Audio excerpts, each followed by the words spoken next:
India ने Iran में Chabahar port को डेवलप करने के लिए $370 मिलियन से भी ज्यादा इन्वेस्ट किया। ये एक स्ट्रेटेजिक शॉर्टकट था। इंडिया चाबहार पोर्ट के रास्ते अफगानिस्तान और सेंट्रल एशिया में इजीली जा सकता था without using Pakistani land. But there is a twist. लेकिन 2018 में यूएस ने ईरान पर क्रिपलिंग सैंक्शन लगाया था, लेकिन चाबहार पोर्ट को वेवर दे दिया गया था दैट आप यूज कर सकते हो इसको। लेकिन अब ये वेवर को कैंसिल कर दिया गया है, मतलब चाबहार पोर्ट अब यूएस के स्कोप के अंडर है। इसका मतलब ये बनता है अगर इंडिया इसको यूज करता है तो India must be ready for more secondary sanctions. Chabahar पे जो अमेरिकी वक्तव्य आया है जिसमें कि उन्होंने जो पुराने वेवर दिए थे उसको उन्होंने रिवोक किया है, हम लोग इसको अभी इसकी स्टडी कर रहे हैं, इसको एग्जामिन कर रहे हैं कि किस प्रकार से ये हमारे ऊपर इसका प्रभाव पड़ेगा, भारत के ऊपर कैसे प्रभाव पड़ेगा। From Chabahar port to Chittagong, from Kabul to Karachi, बस एक ही पावर का डोमिनेंस देखने को मिल रहा है। एक तरफ ग्वादर पोर्ट पर चाइना बैठा हुआ है और दूसरी तरफ चाबहार पोर्ट पर यूएस का सैंक्शन लागू है। ये बात हुई ईरान की। Now let's come to Afghanistan.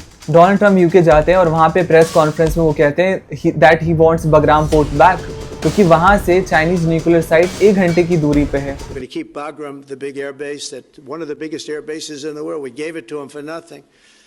We're trying to get it back, by the way.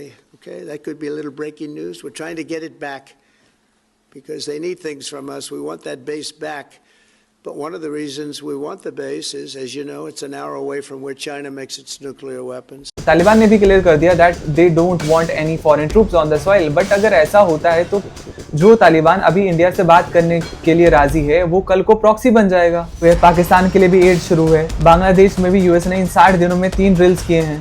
Donald Trump का एजेंडा एकदम क्लियर है दैट सेकेंड टेन्योर में साउथ एशिया को एक जियोपॉलिटिकल प्लेग्राउंड बना देंगे। This is called geopolitics of encirclement.